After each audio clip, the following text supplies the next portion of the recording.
Good evening, welcome to São Paulo. My name is Marina Moreira. I work in the World Bank and I coordinate the environmental area for Brazil, Mexico, and Colombia. It's a great pleasure to be with you here in this second forum in São Paulo. We had the opportunity to participate in the Brazilian delegation in the World Forum in 2011, Deauville.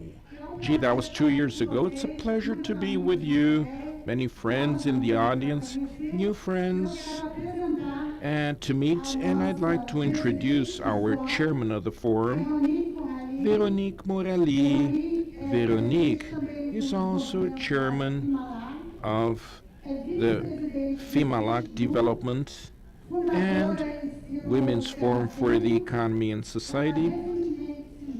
Recently, she became part of the Rothschild company. She is chairman of the women's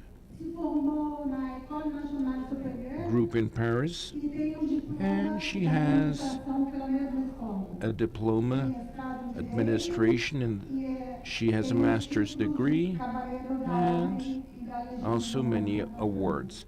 The Légion d'honneur de France. It's a pleasure to have you in São Paulo, Veronique. Welcome.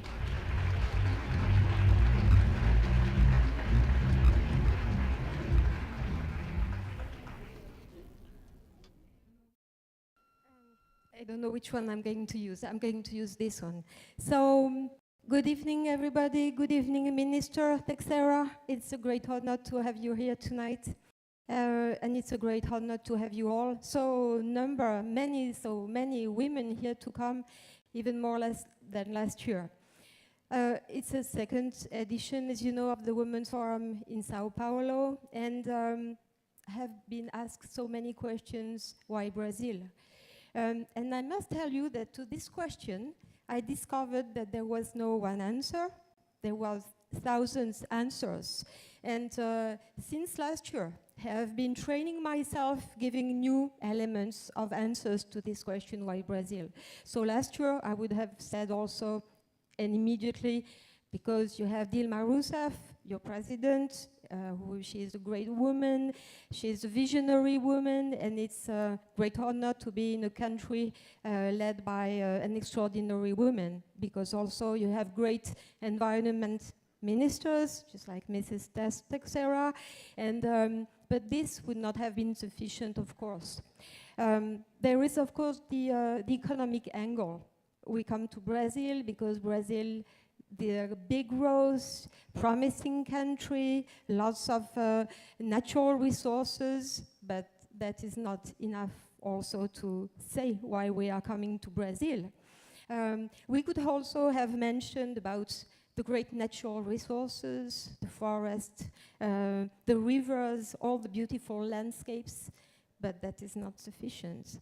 We could also have talked about your different cultures, your history, your roots, and the fact that you are so constantly and so well conceiving the way to mix all those different cultures to create such a united country. But this is not sufficient. But I have found the answer at last. I know why we are coming to Brazil and why we will always come back to Brazil, because Brazil has the Brazilian women, and not only Brazil is making a difference as a country, but because Brazilian women are making the difference. So, my dear friends,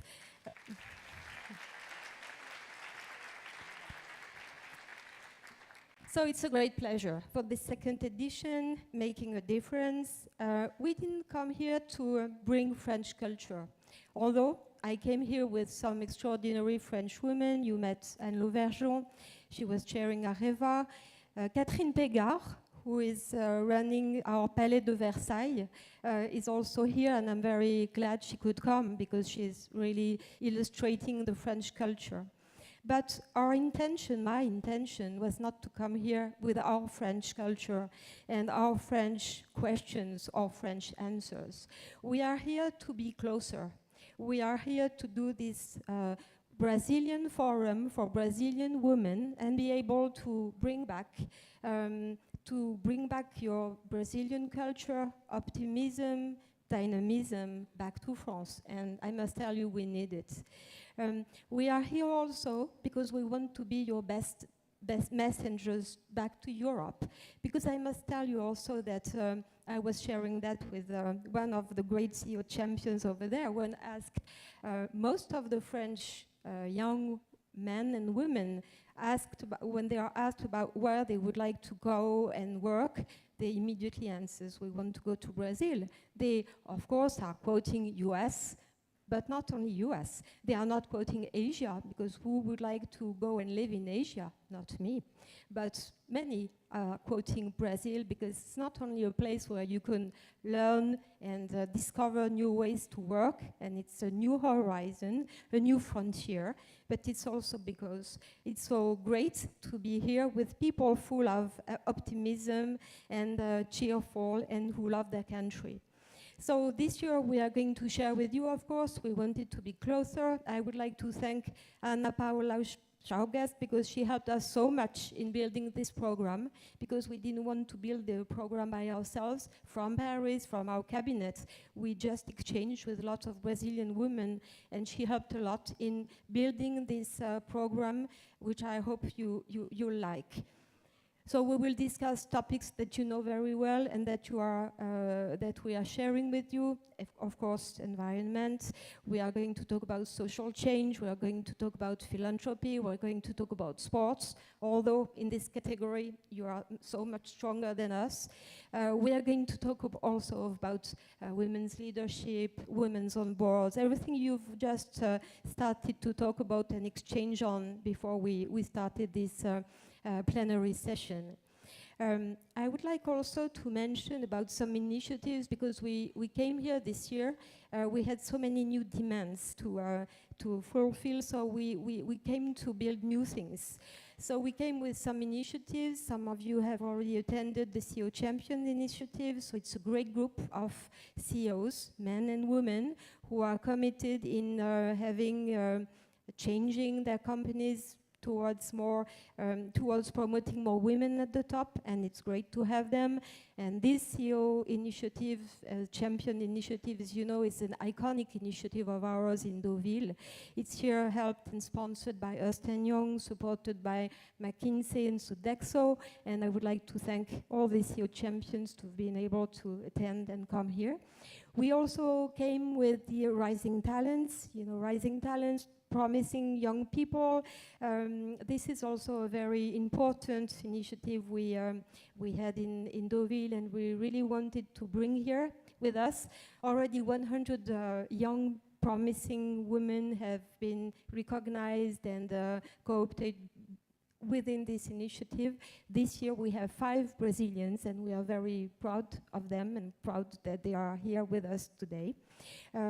We came also with the South African delegation, thanks to Standard Bank, and I would like to thank them very much, because we strongly believe in cross-feeding experience. It's really great to have women from all the places be able to attend those international forums. You know that in Deauville, each year, we welcome 1 or 2 foreign delegations. Last year we had a great Brazilian delegation, as well as African delegation, and this year, we have South African women whom we are really happy to welcome in Brazil, ready to share experience with you, and it's great. I hope one time we'll be able to go to South Africa as well.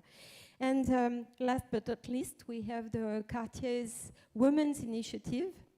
Maybe you've heard about this initiative launched in Deauville in 2006 with their again McKinsey and the INSEAD school. And these great initiatives is a way to promote and support women's entrepreneurship all over the world. So it's great to have them here also. And as you see, more and more, and I hope it will last more and more years to come, we'll be able to share with you more initiatives, but also to take some Brazilian initiatives back to Deauville and back to maybe Burma. As you know, we are going to, in December, to Myanmar. This is also the first time a women's forum will be there. We had received Aung San Suu Kyi in Paris last August, and we thought it was really important true face that we could go to Myanmar.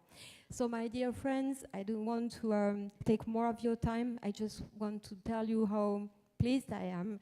And I want also to share with you how privileged we are to be celebrating this kind of forums here in Brazil, where so many women all over the world are suffering, they are under violence, they are not living in peaceful countries.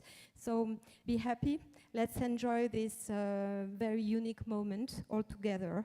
And thank you so much for having us in Brazil, and it's almost being at home for the second time. Thank you.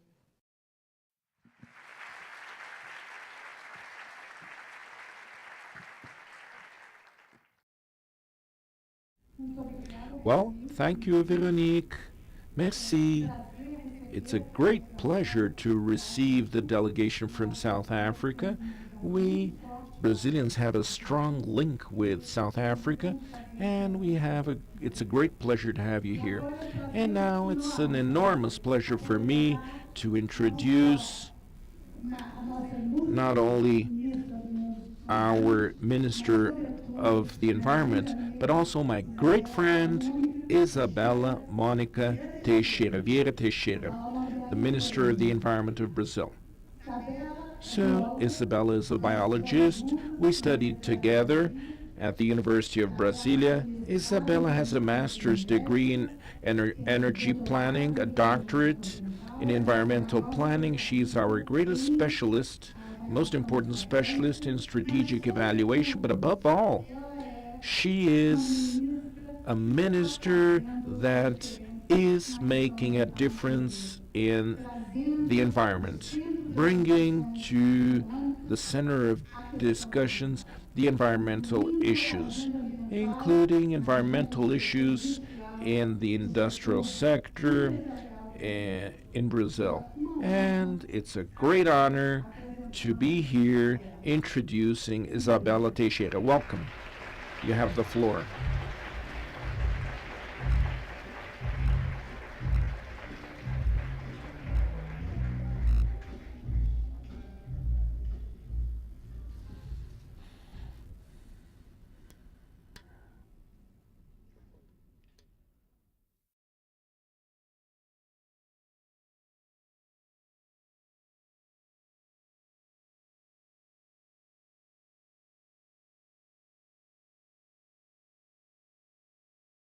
Okay.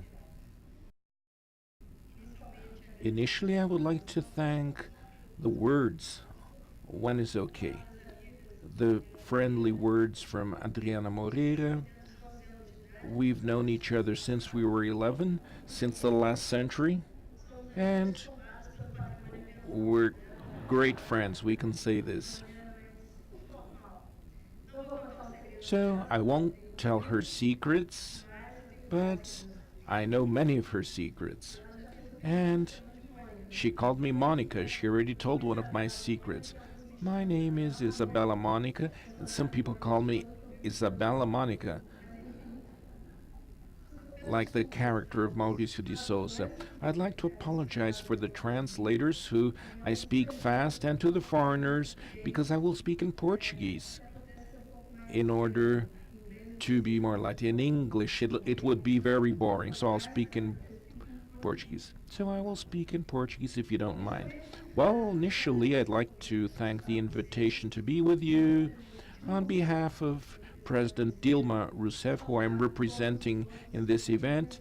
Congratulations, welcome to Brazil, welcome to São Paulo, welcome to Brazilian society, a society that is diversified and therefore sustainable. If we are diversified and sustainable, that is because we have a melting pot. So all foreigners are part of the Brazilian people. So welcome to our country. and we wish you to have a nice stay in Brazil. Brazil is not the country of the future. It's no longer the country of the future. It's the country of the present.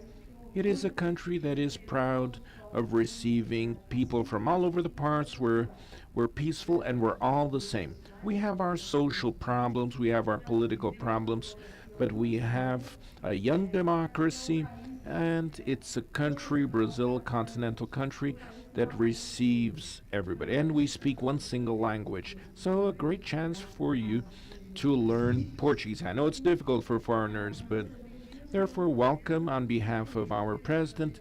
I'm very happy to be here with you. The panel right now during the seminar provokes us with three issues.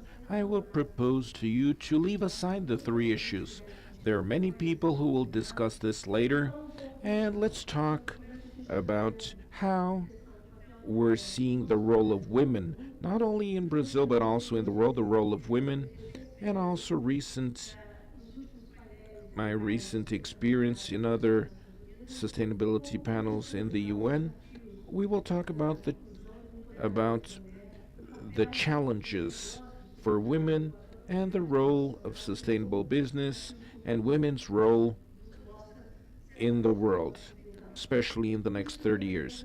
This has to do with talking with the public sector, productive sector, society, and has to do with the relationship between countries. To talk about sustainability, one of the topics you are approaching in terms of how it was defined in 1992 is no longer valid. This is not to shock anyone. In 1992, they talked about three pillars that were isolated with no dialogue among the pillars and with also an ecological background, green background, and very ecological background that really was very environmentalist at the time. This was important to include many segments, but it also helped to exclude some actors, some people, especially the business world, which began to be included in a reactive way, today in a generous way, to contribute, but not something that would be mainstream for in terms of the risks and investments. The environment was seen as something that I could use to add value, but it was not strategic, and bankers didn't want to know about this. It wasn't part of their business logic, and investors didn't include the environment in their investment matrix. Then some actors began to talk about the environment in a different way. They began to talk about externalities, opportunities, funds that could make money with this, and businessmen, investors began to include the environment in their risk matrix as the cost of production. So we began to see a word that women understand well, the costs, and then this began to advance. At the beginning of this century, the debate on sustainability, not because the planet will end. No, it never ends. Man can have problems, and the other species would like this because they would continue alive, and human beings would have their troubles. I don't see one monkey with traumas. I see many human beings with trauma, but not monkeys. So, more than that, the debate that comes up in terms of sustainability includes opportunity and deals with a planet that will have 9 billion people by 2030, predominantly urban, and will have to deal with inequalities, poverty, gender, if we wish to continue living on this planet. So, poor population, if 1 billion are women, the 1 billion that are richest use most of the consumer goods, and the poorest 1% and the poorest consume 1%. So if you look at society, you will find these situations. If you want to create jobs, you will have to deal with these issues. And then we have the discussion in terms of a country that has an enormous amount of natural resources. Brazil has some of the best opportunities to accelerate a green economy, low carbon economy, but there are still many inequalities, especially regionally, and women have a central role in society. Since most of our population is made up of women, and since most of the population that has education are women too, and therefore we have the government programs, My House, My Life, one of the largest housing programs in the world. And what happens? The houses given by the government belong to the women, not the husband. Why? Women don't sell the house to drink, but so the houses are being given to the women. So it's the family's security. Also, women are responsible for 91% of the benefits given by the government called Bolsa Familia. 91% of the benefits given by the government in the Bolsa Familia program go to women. And this was done to include 30 million people in the so-called new middle class of Brazil. It has a lot to do to become a real middle class. But obviously, now they are consuming. This new middle class is making choices, not only for nutrition, but plastic surgery, not only for the best housing, but also the car, the women, or the trip to Europe, or the trip to Disney, or to Buenos Aires. So these women are becoming consumers, and women are deciding. And predominantly in Brazilian society, women are deciding. This is all happening this all happened in the last 10 years, and it should continue in the next 10 years. Scenarios show a growing importance of the role of women. Women being opinion formers, and this is not different in any productive sector in Brazil. None. I see here people who lead infrastructure groups, Celina, for example, from Port Investments, and when she sits in the administration council, she is there as the heir of her grandfather who created the company, founded the company. And you also see this in other sectors. In agribusiness, the role of Brazil, the largest producer of food, together with the US, China, and India, the next few years, with growing, you have many women leaders in agriculture, politically and also in business, more and more. And this provoked the situation in the environmental area that is innovative and also responding to what Vian said, that we're doing a different work.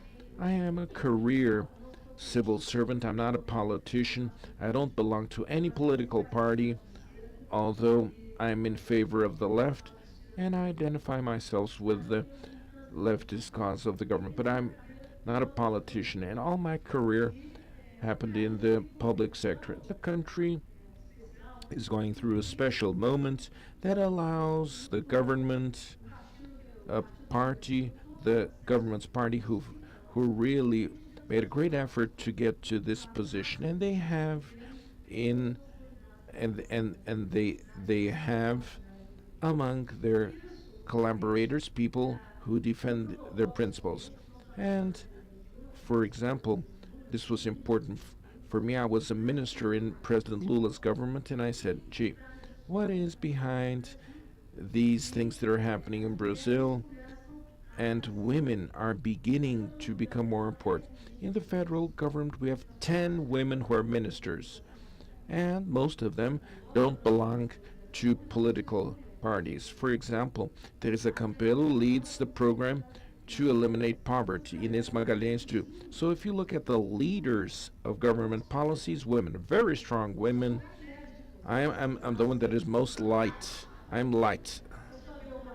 I have good humor. I'm very light.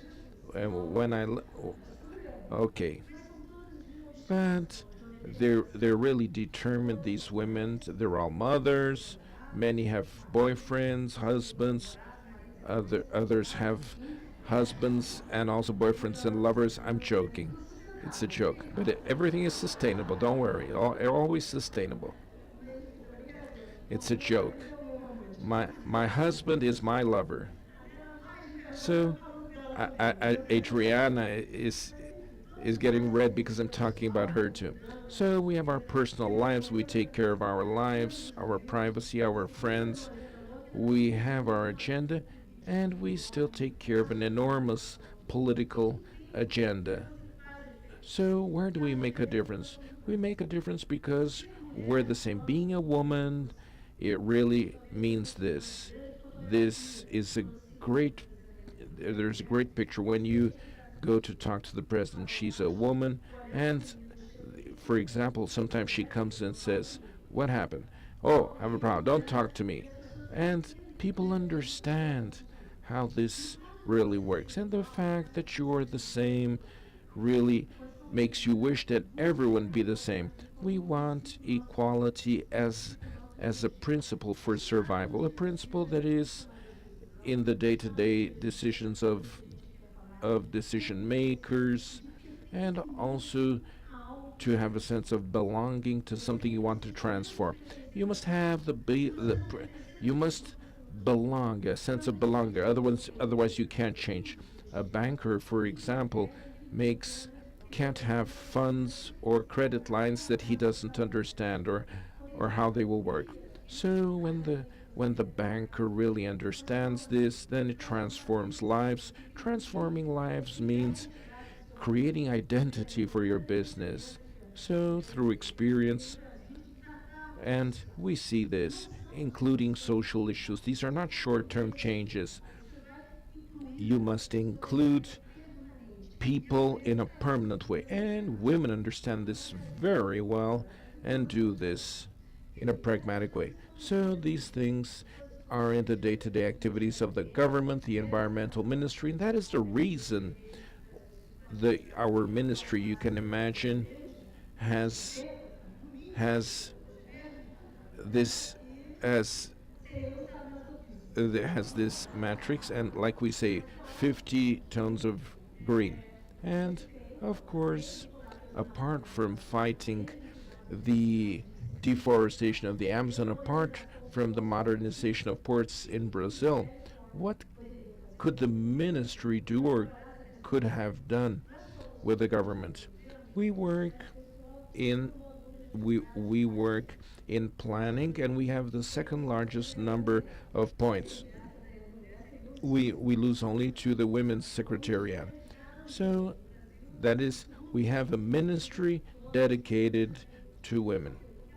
And the environment doesn't have to do with the environment knows that the solutions both in cities and in the countryside include women. So I asked a question. I said, I deal with fisher women, women who are entrepreneurs. Where are the powerful countries in this country? I said, who won, like I, who are victorious like me, like others, and that occupy spaces where there's a lot of competition and stay and make transformations. Who are these women? So in Brazil we have a joke. We call these women Margarida with high heels. Well, like for example the women, because the women who work in agriculture who use high heels, women farmers. Women want to be sexy, and it's right, it's correct, it's very good to be a woman. And we decided to discuss this topic. Who are these women entrepreneurs? Where are they? What can they do? And we invited these women, and some of them will talk to you in detail. They all have their own stories, their narrative, and they also have a great concern with the development agenda. They know a lot about the economy, right, Luciano? And Luciana, she's a banker, because you to discuss with executives you have to know. And we formed a group of women and we created the network of women leaders for sustainability. 500 women, voluntary participation. Each one has her identity. They're all very busy, chairmen, CEOs, and they all dedicate part of their time for this network, which is structured in 3 segments. First segment, to treat the issue of empowering women in business. Why 11% of Brazilian companies have women in their administration council? When I talked about this, many called me and said, "I already have a woman." I said, "No, no, not secretary." Of course, this caused discussion, and they said it's not true, and I said it's true. Some, so, so sometimes women are not chosen just because they are women.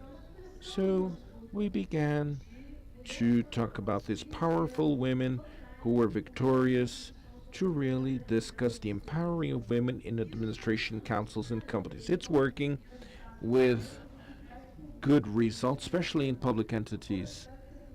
In Alco, I hope to have 55% women.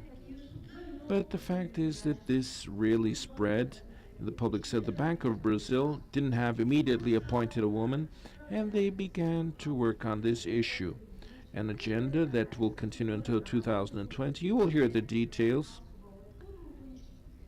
Everything nicely done, with all the items, coaching, everything. So, all professional. So, the second aspect that we discussed are sustainable businesses and green entrepreneurship. I confess to you, there are all types of greens. So green oil. So in the end, people are looking for ways to be more competitive with the rational use of natural resources and a greater return on investment. It's possible to go from matrix of risk to opportunity. This is what people want in their businesses in the long term. If they want to color this, we can have a rainbow matrix. Green because, you will have a better return on investment and it will be more inclusive in social terms. So we built this segment, and the building of this segment is also being led with many initiatives in Brazil, from low-income people to higher-income people, and transforming these women transforming the country. And we have the third segment that I mentioned through the network, which has to do with this participation, women's participation, for them to act better in terms of consumption, conscious consumption. This is a concern on a global basis, to leave a society of consumption to a society of well-being. This is the change in the planet in the next few years. All the discussion, including the business world, is to deal with a society of well-being, for people to have values, to include values in economic algorithms. This transformation is ongoing, and in the next few years, we will have a situation when the company will decide to invest in sustainability because its risk matrix says they should invest in sustainability. Or if they don't do this, they won't be in the market in the next 30 years, because the society for well-being will depend on values, and all societies will be this way. So our network wants to see how to influence conscious consumption and to find alternatives. Okay, Okay, I'm almost over. In the end, the network is modeled for this kind of business, this spirit, and they are working on this. We have deliverables for 2020, 2015. Deliver deliverables, yes. But in the end, we have the spirit of transformation, showing what sustainability is. So we no longer see people saying that they need specialist consultancy. No.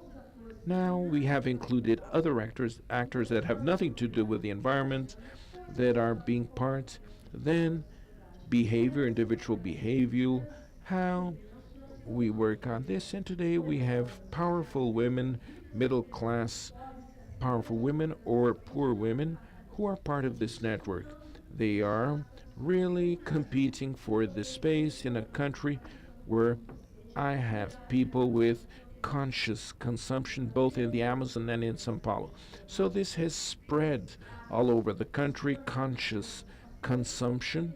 And today, one of our initiatives is to take a network of women who sell products, 4.5 million women who are selling in Brazil with this brand. And this is done by a set of victorious women who decided to influence the lives of Brazilian women. So, this is an example of the process that we called opening of the environmental ministry to debate development. We put development at the center of the topics. We are not reactive to development. We want to be part of the decision making process for the choices for development in Brazil. And for this, women must be included. Women must be part of the debate, and also women must help to innovate and be part of decision making for development in Brazil. Brazil has a lot to do, but we are the country that has the best conditions to really accelerate a low carbon economy, and a country that grows, protects the environment, and more than this, that shows really the way the Brazilians work. Welcome to Brazil. This is the experience that I mentioned quickly. I believe you will hear about details of this network. If you want to participate in our network, welcome. We have millions of alternatives. And the last suggestion that I would make to the forum, change the name. Change the name. Make it sustainable economic development. So you will have a market niche that will be very important in the next few years. So this is the Brazilian experience. There are millions of public policies to talk about here, violence, etc., but it's not the right form. And I'd like to say, I believe truly that we Brazilians, together with all the other women in the world, will be able to make a difference in this world. I will tell you a last story. In the last year of President Lula, I went to the Amazon, to Pará, to make a study. We had a program for credit for families living in the forest, Amazon forest. And there was a woman, she had been chosen, and 8 years after Lula's government, she said, "Thank you, because my 4 children went to the university. I have a house. My youngest son is receiving credit to plant palm oil, trees. We're not deforesting, we're recovering forests. I now have teeth. I have electricity in my house, and I have a new husband." And she introduced her husband 20 years younger because of government programs. And she was so proud of her young husband, a handsome husband. Yes, really savage, wonderful husband. And I looked and I said, "Gee, you're sustainable." She said, "Well, you don't know how." And so I'd like to show that in the end we want to be happy. So well-being is important, happiness, and the values of our family, our society. Let's work for this, for a world that is more fair, more inclusive, and a world that will dialogue with the differences. And with the generosity of the look of a child, and therefore thank you. Thank you. Have a good debate.